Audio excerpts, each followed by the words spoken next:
everyone, welcome back to my channel, Crafty Mom 1919. This is Pam coming to you today from my garden, my backyard garden. I have a very small garden, but I try to plant as much as I can with the space that I have. So today is all about sweet potatoes.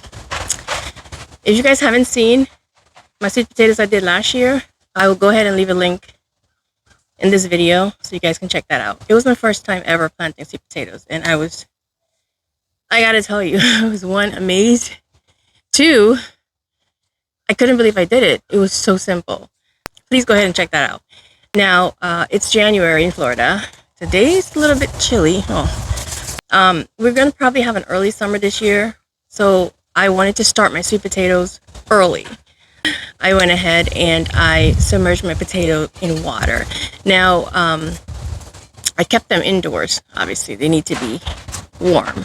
So I just wanted to share that with you today real quick, not too much talking. But the potatoes that I harvest, believe it or not, I harvest them, I think it was in September. And the reason I'm doing it early this year is because I got small potatoes. So I don't know if I was supposed to leave it in longer. I know, they need like 5 or 6 months underground or before they're ready to be harvested.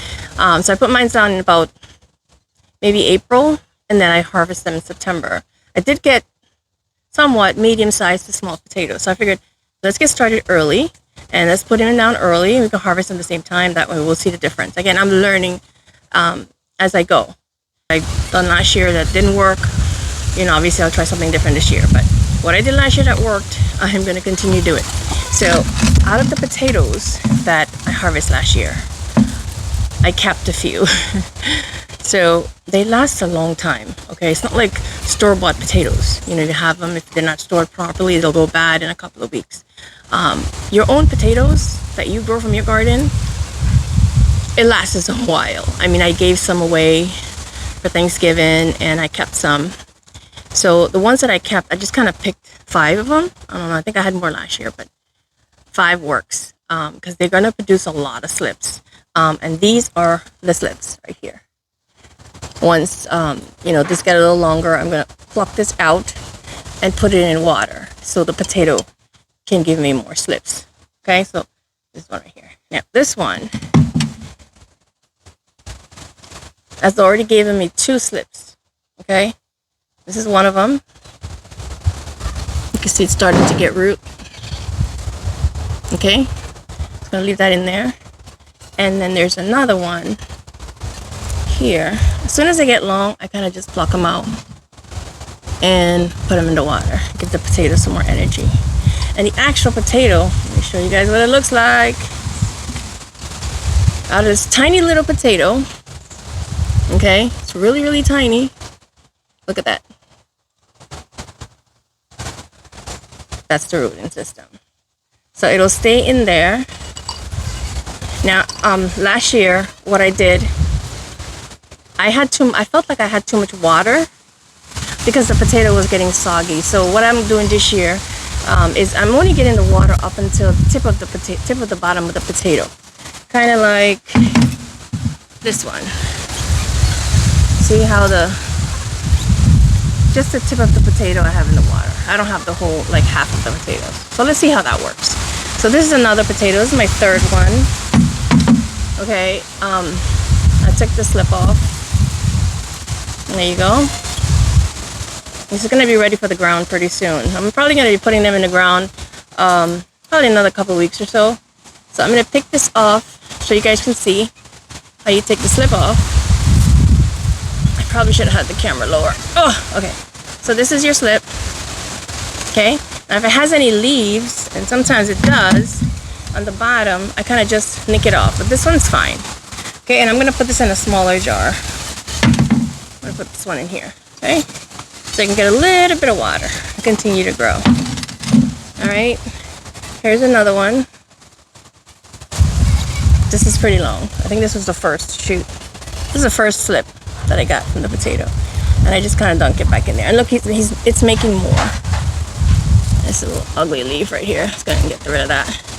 It's making more slips, okay? Got one more to show you, which is this one. I like these little containers. They're perfect for the potatoes. So the roots, there's a lot of roots in there. And this one only made me one, which I took off. And I just kind of put it in there. Oh. Alright, and you can see where I plucked it from, right there. Okay, that's where I got this from. And hopefully more, hopefully I'll get more from this potato. But I don't think I need more potatoes. Last year I had way too many. I kept taking off the slips and putting them in the water, and it kept growing more slips. So I'm only doing just 5 potatoes, and whatever slips I get, I'm just gonna put them. I'm just gonna use those. It's because last year I put them in the ground, and I did some in containers. I felt like, honestly, with the soil in Florida, and as much as I'm trying to build up my soil by putting a lot of organic fertilizer, like, you know, coffee grounds, eggshells, banana peels, and I kind of make my own compost, and I just kind of blended it with the dirt. I also use leaves, fall leaves. So whenever I rake or get my leaves together, I try to mow on it and crush it and make it smaller. But if there's an area where I don't have to mow, it's like in my backyard where I don't have much grass, I'll just grab them and I'll put it in my dirt and I blend it together with the organic fertilizer, and also add some I'll also add some store-bought soil. So all of that get mixed in together. But even though I feel like Florida, we just have nothing but sand. So I guess in time my soil will build, because this is my 2nd year of gardening. So for now, what I want to do this year is I want to put my potatoes in containers only. So I'm gonna have a ton of slips in the containers. Now I'm gonna show you my containers real quick. I bought these from Walmart. They were probably like $3. They are,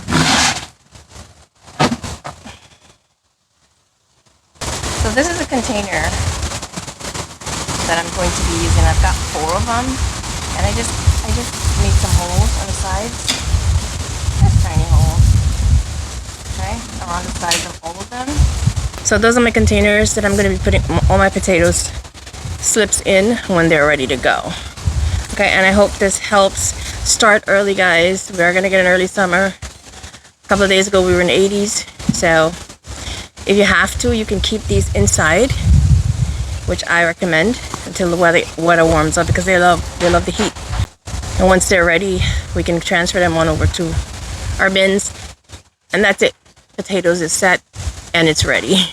So that's easy. That's my plan for potatoes this year. Thank you guys for following along with this video, and I hope that you start your sweet potato early. And if you know anything different, or doing anything different with your potatoes that you feel like you can mention, I'm definitely interested in different ideas. Again, I am just kind of learning as I go, you know, what works, what doesn't work. I guess that's what makes you get better, is that you learn from your own, because a lot of people could tell you a lot of different things. They could say, well, this works for me, and that works for me, and oh, do it this way. But then again, you don't know until you try it, and you might try somebody else's way and it might work. It's great. And it may not. Part of it might work, and then, you know, you might have to go back and tweak it a little bit, which is fine. I feel like sweet potatoes are so easy, and I hope it's okay to use your own potato that you harvest, as opposed to buying from the store like I did when I first started. I bought some organic ones and then I set them in water, and same deal.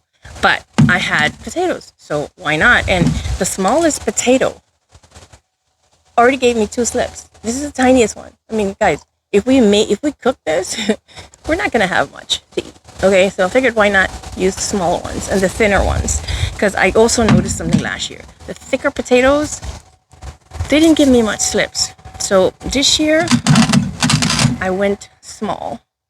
Okay, and see if that makes a difference. Like all of them, they're small.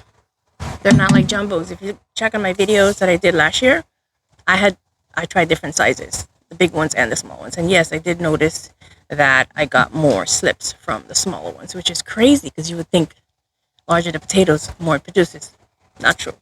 All right, so I'm going to wrap this video up right now, and I want to thank you guys for coming along with me. Thank you guys for your support to my channel, and I will see you in my next video. Happy gardening. This is Pam.